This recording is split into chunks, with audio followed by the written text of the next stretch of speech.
Let's try this light a little bit differently. Hold on a second. Boom! Look at that. How's that for light? Is that better? I hope so. I hope it's better. I don't know. Maybe I'm like super washed out. I don't know. Cancer. Oh, hold on. Cancer. Trying to watch myself in there so I can see the video, the comments and stuff.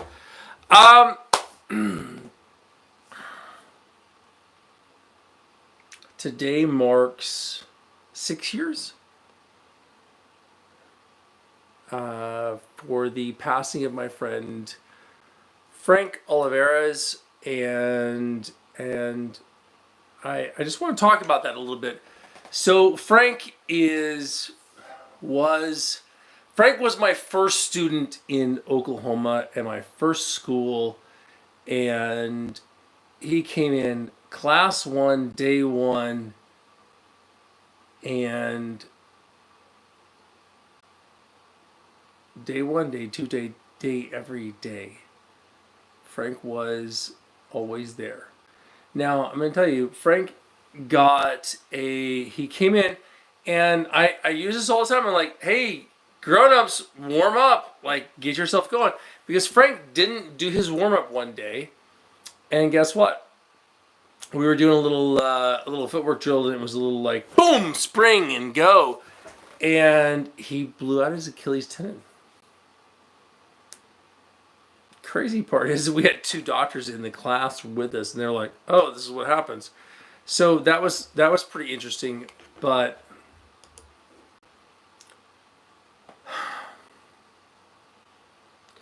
so cancer, that's what we're going to really talk about, not Achilles tendons. Frank blew out Achilles tendon and then healed, and I was there when he was going in surgery, and because he was with me from day 1 and all the days afterwards. Just a really great guy. Uncle Frank, as my kids came to call him. And Frank really came in and embodied all of the everything from day 1, everything that I ever wanted from my school. Like, hey, this is a great student. This is a great person. This is somebody you can invite to your family. He could be to he came to Thanksgiving dinner in the States. He visited me here in Canada. But why are we talking about Frank in the past tense?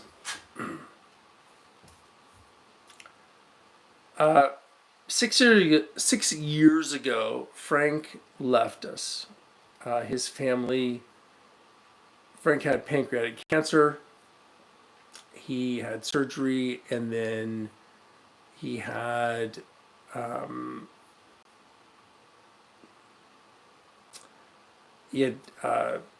and did he have chemo? He had no, he had chemo. He didn't have radiation. And if you know me, you know that cancer is something that is relevant to my life with my children's mother, and it was a very big deal, and I spent a decade dealing with it. And I'm going to tell you, hey, if you're going to fight, we always talk about punching each other, and you're going to have to defend yourself against a street fight, and someone's going to attack you, and ninjas are going to come out of the ceiling, and like all that shit. Yeah, probably not. But cancer in its many, many forms is going to attack someone in your life. Either you, hey, that's a shitty one to think about, but it's going to attack you or someone you care about. And you're going to have to deal with it. That's a real fight. That's a real battle. That's like long-term, like, let's get it on. Like, I'd rather take a punch in the face every day of the week than have to deal with cancer. and everybody I know who has had to deal with cancer would probably tell you the same thing, that getting punched in the face every day would be better than dealing with cancer, because of the physical, the psychological, the emotional impacts on the individual and on the loved ones. And it's not just you. Okay, you have cancer of whatever form, but everybody that is close to you, everybody who cares about you, has to manage that now, and it's a really big deal. And whether you're having to deal with that cancer directly, being your own person in whatever form that is, and that's a really shitty state to be in, and I'm sorry. But also everybody who's supporting you, everybody who is part of that support system. If you're the loved one who is taking care of the cancer, the person with cancer who is battling that cancer directly, it's tough to do. Frank, so if you know me and you know my story, then you know that my children's mother had brain cancer, and it's been a long battle. She's still alive and still doing that battle. We are separated and all that stuff, but not really the point. It's dealing with the all the stuff in there. Talking about fighting, like I'm gonna fight someone. I'm gonna defend myself at the bar. I've gotta I'm gonna fight some ninjas, or like whatever you want to come up with. That's all theoretical, and as martial artists, we talk about battling that. But I'm going to tell you, I have seen individuals exhibit more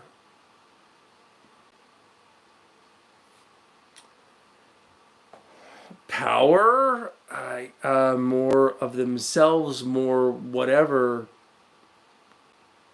just by battling cancer, whether they're kids or teens or adults, whether they're parents or grandparents. I've seen individuals show more fighting spirit in the battle with cancer than I have people showing fighting spirit, against an attacker.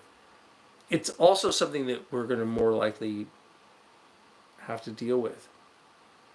Frank being one of three individuals I'm going to talk about tonight, and hopefully I don't take too long and I'm not too long-winded with this.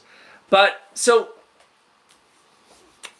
Frank trained with me, and he was there day one, and I remember going a couple of months in. I was like, "Hey Frank, you seem to be losing weight. You're getting leaner and trimmer." And I said, "What are you doing?" He said, I'm just doing class. He was training at the gym, and at the time I was teaching out of had a dedicated space, and I was in a giant gym facility. And just by doing the martial arts class, that's added to his training, and it helped him get leaner and get stronger and get more fit. And he was in his 40s at that time. And then when my ex-wife was diagnosed with brain cancer, he was shortly thereafter. He turned orange. Frank turned orange, and this is all going to roll together in three people that are all martial arts related. And when they were checking, he had a bile duct in his liver that was kind of plugged up, and they did a CAT scan. They were like, "Hey, what's that over there?" And they noticed that he had something in his pancreas, and he had pancreatic cancer, and they happened to catch it, which is a very fast acting, you don't usually get symptoms and it's in the middle of your body, and your pancreas is there, and then it just sort of like blows up into everywhere else. And Frank had it. We're 6 years now. He's been gone for 6 years, and he really pushed the bounds of that. He had surgery, and then he had some chemo, and the chemo was really wrecked his body. It really, really wrecked his body. It really took away from him. And I was just talking to a class recently. We were doing footwork, and I said, "Hey, you know, Frank, was like 200 pounds, and then trimmed down. Like I said, like he trimmed down to 180, 175 pounds, and he was nice and trim and feeling good and fast and slick and everything. And then he pancreatic cancer and got into that. And when he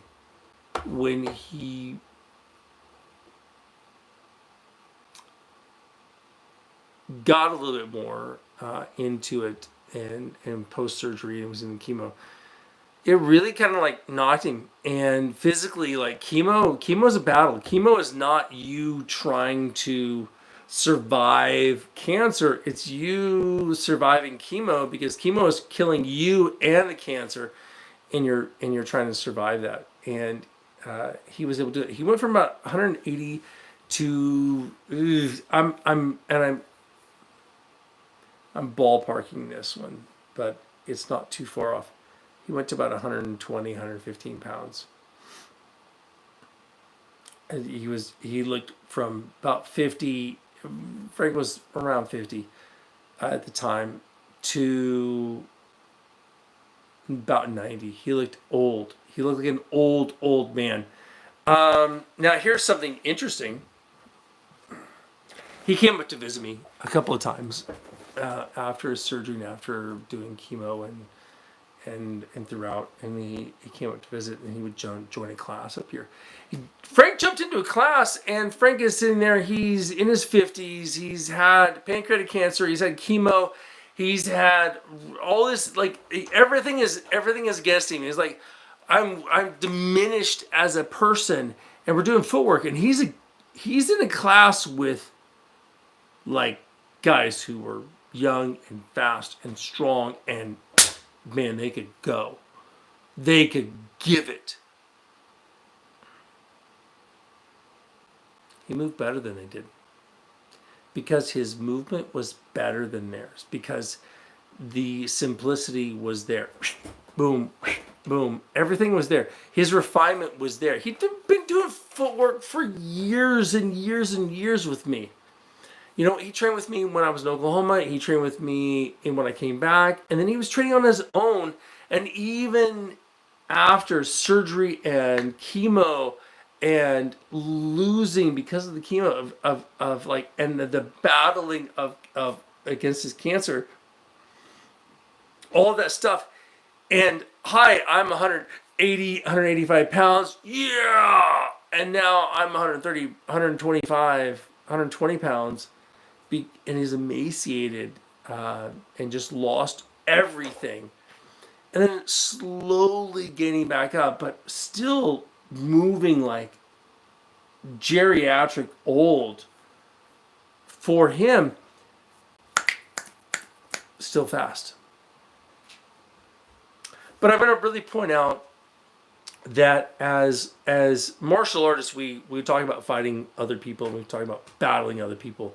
One of the really big things that you have to look at is not like, a thug on the street or a ninja coming out, but someone, or in this case, something real of cancer. Now, I'm going to say there's two parts to this. One is, if you have cancer of any type, it's really shitty. I'm sorry. Like, it's really shitty. And number two, if someone dear to you, someone that you care about, has to deal with cancer, that's really shitty. I've lost way too many people to cancer, and of various kinds, and I'm only going to talk about three, but as it relates to martial arts. One is Frank, who had pancreatic cancer and dealt with that. One is my friend and student and fellow martial artist and black belt. Um, oh, I'm going to try to see what that says. Sorry, Carl. Hi, Carl. Hi, buddy. Carl. Carl came in and knows. Oh,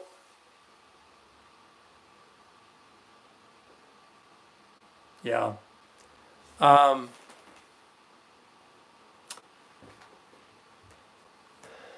yeah, buddy. I know. It's shitty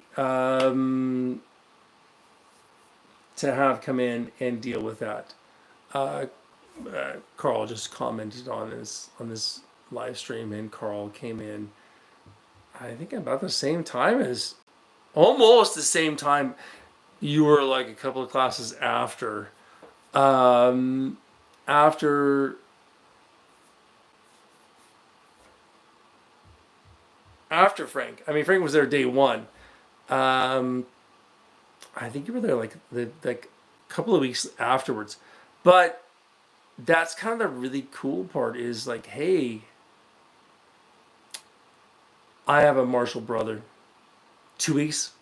You were 2 weeks later? Yeah, feels about right. Cancer kind of affects us all, and it takes away our brothers and sisters from us, whether they're martial artists or not. And sometimes I've seen some of the best warriors out there who were not martial artists. They were just kids or regular people just out and about doing their thing, and suddenly they get sideswiped and they're putting up the fight, and they're putting up the fight not for themselves, and that's a really crazy thing is they're not putting up the fight for themselves, they're putting up a fight for someone else. They want to be here longer so they can be here for someone else.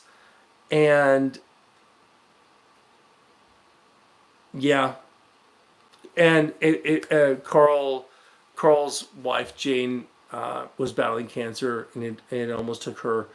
It is a really she's a wonderful person, just astoundingly beautiful, wonderful, fantastic person, and really goes into what I'm talking about. Of you don't have to be able to punch someone or knock someone out or beat the crap out of somebody to be a real warrior, and that's something that I really noticed with my own personal journey with my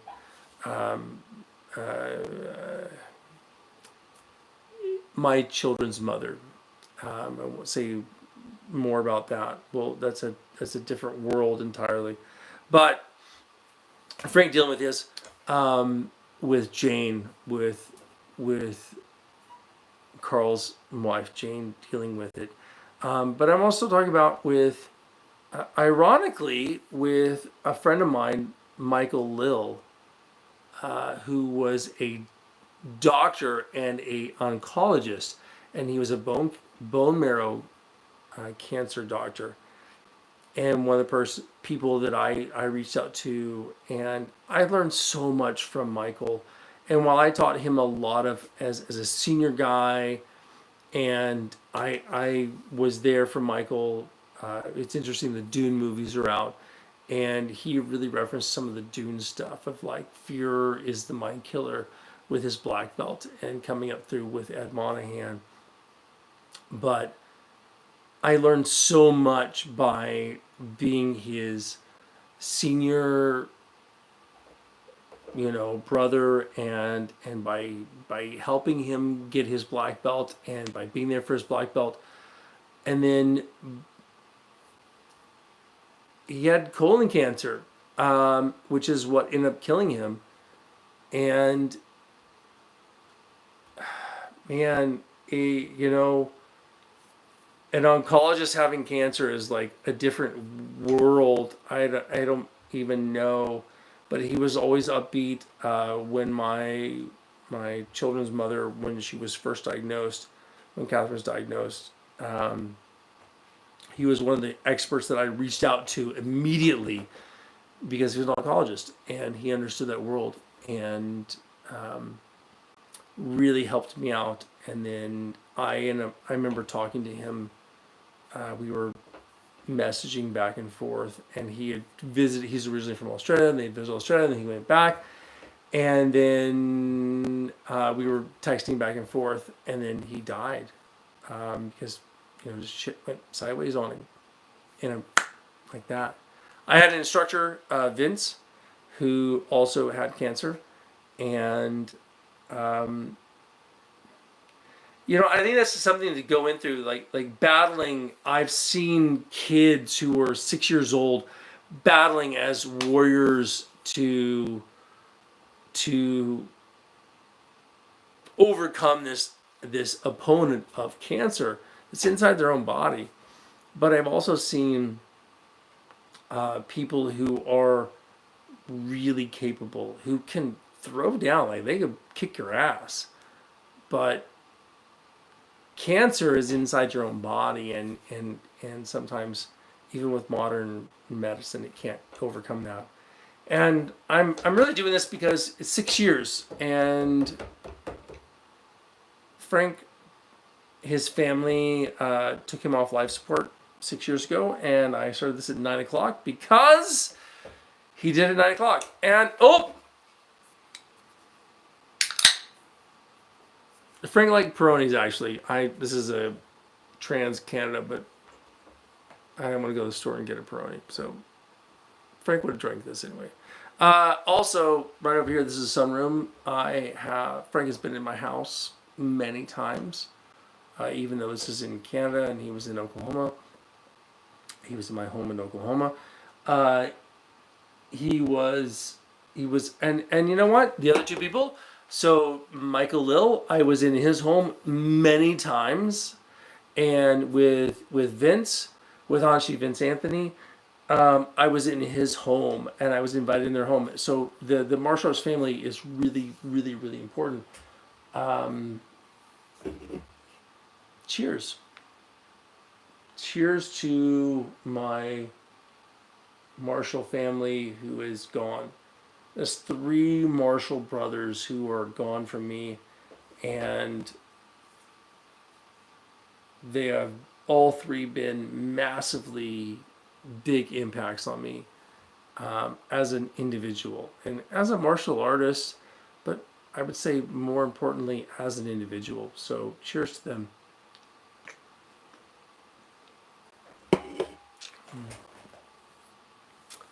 Absolutely. Carl just said cheers to all, and it really is a cheers to all the warriors out there. And sometimes they're moms, sometimes they're dads, sometimes they're uncles or friends, and that's something that we can all sort of relate to as warriors. We think we're learning to punch and kick, and we're going to defend ourselves, and we're going to learn how to fight someone who's really skilled.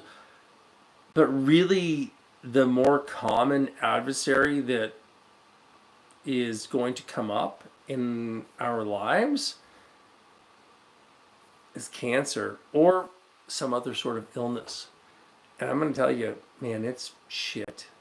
It is really rough. Whether you are the individual who has the illness or whether you are the person who is there with him. And it is a battle. It is a fight just as desperate and just as important as someone trying to rob you or rape you or whatever. They're assaulting your physical person. This other is assaulting your physical person or the physical person of someone who is close to you. And it's tough. Like, it is really, really tough. There are groups out there for cancer patients for a reason. And if you have cancer or if someone who is close to you has cancer, one, stiff upper lip. Like, do the fight the best you can. Two, reach out to, do a Google search and find the groups that can support you. Number three, my heart's with you. It's tough. It is really, really, really tough. No matter which side you're on, it's going to be just horrible and tough. Yeah, I don't know. I didn't really have a mindset for tonight other than it's the anniversary of my friend Frank, and I really, really fucking miss him. I can talk about his martial arts. I can talk about his battle against cancer. But the reality is, I fucking miss my friend.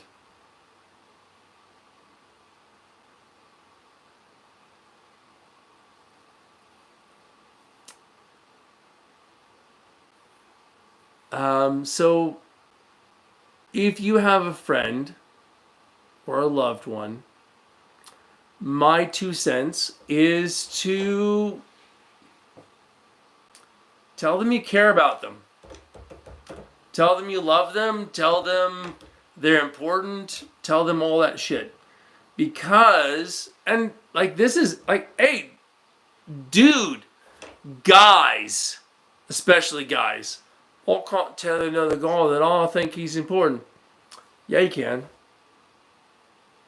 You can find some way to tell them or express to them that they're important because they need it just as much as you do. And, outside of, like, I'm just talking about a couple of people that I know inside the martial arts world. I'm not actually including all the people inside the martial arts world that I know. I just picked three. Frank, Michael, and Vince. And there's a whole lot more to their stories than what I've shared. A whole lot more. But my big takeaway for you is tell them that you love them. Tell them that you care about them. Tell them that you think of them, and tell them that they are important to you because they could be gone. Or you could be gone. And I don't actually know which is worse. I don't know which is worse. To be, like, if I were to die, because I've been on the side of, I'm sorry, but I've lost friends, and it's really shitty. It's really shitty to lose a friend. I'm of an age now where I'm starting to lose friends. They're fucking dying of heart attacks. They're dying of cancer. And it's just really shitty to lose friends and to be faced with that mortality.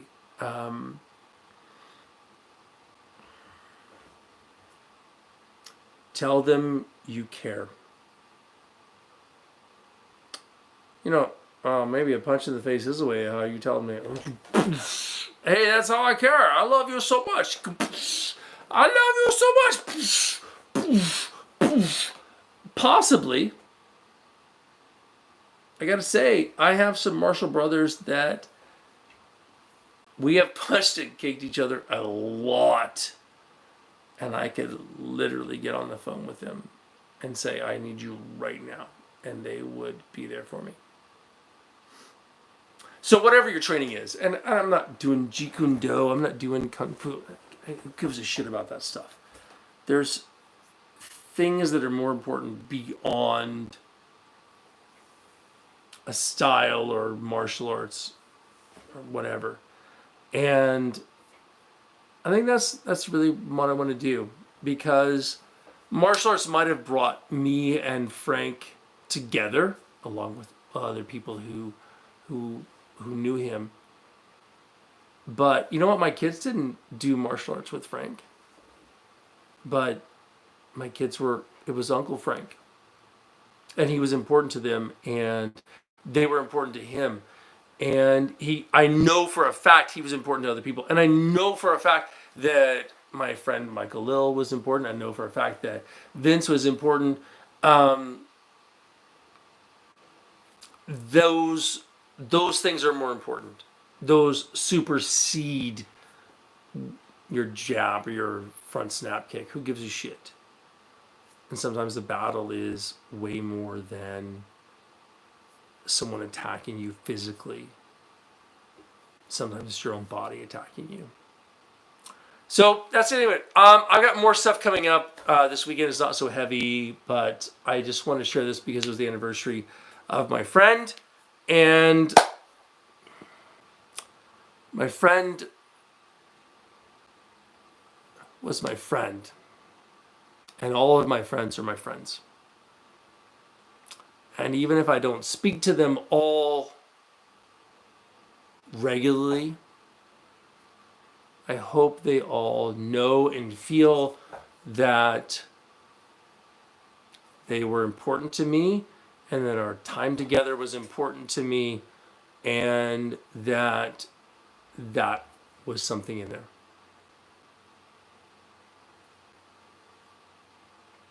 Carl, I know you've been going on this journey with me today. And I know Frank was one of your buddies. Like, Carl and Frank were, like, literally. So, as a teacher, I'm going to add an extra thing in here just because. As a teacher, you often get students who come in together.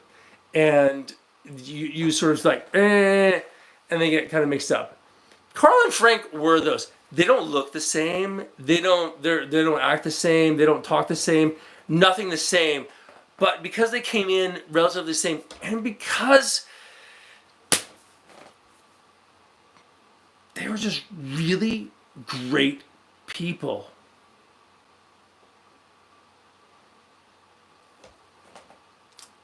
They're just really great people.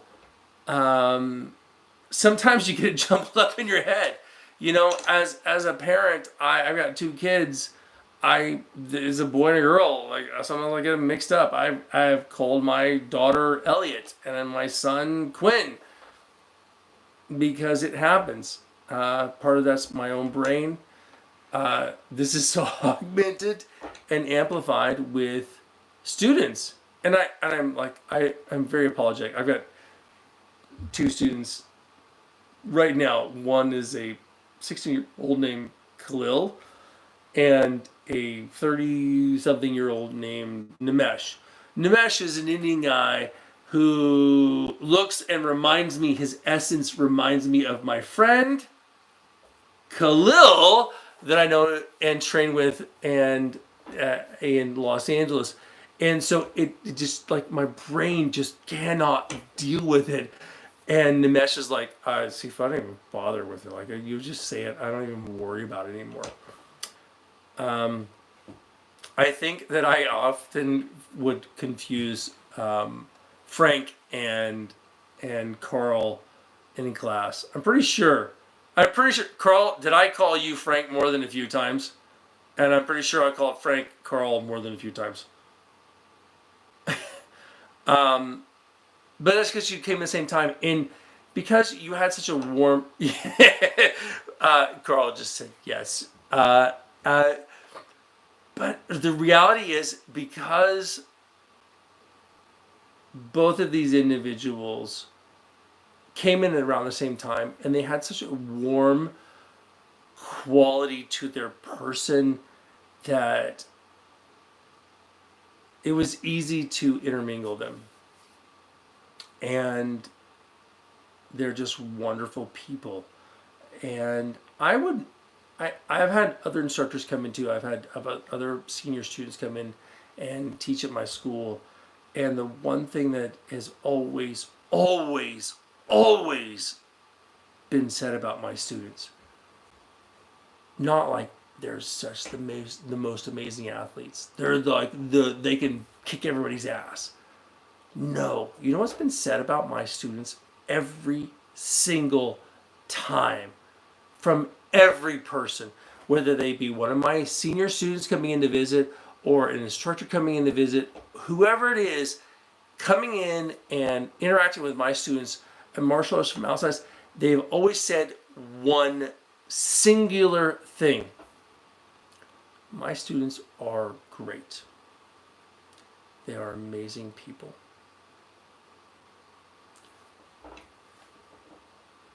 Frank was there day one for my first class when I opened up my own school.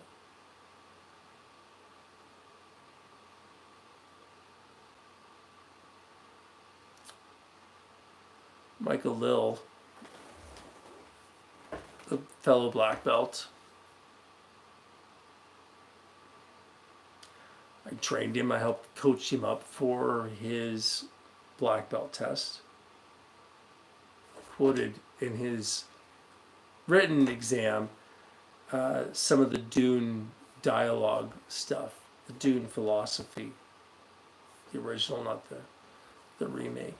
It's out now. He taught me a lot. One was my instructor, Vince, Hachi Vince Anthony.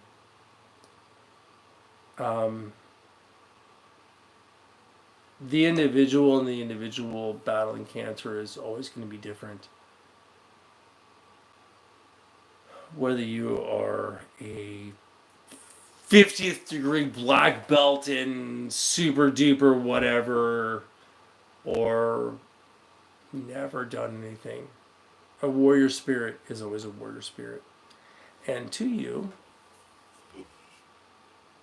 cheers. Cheers to all of you who are battling. Cheers to those of you who have been in the battle.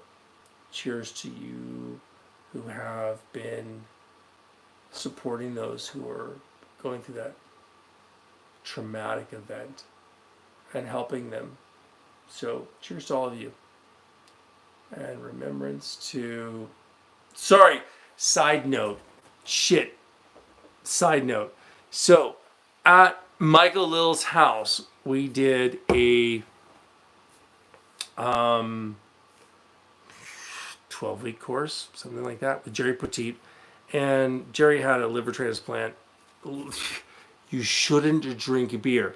Sorry to everybody involved, but we were inside. We snuck inside because it was like the last day or something, and we had some beers, and Jerry was like, "Oh, I'll take a sip." That's all he had. I had a brand new liver, so he's probably totally fine. But he didn't drink because of the liver transplant, but he had a little drink in there, and then it was at Michael Lill's house.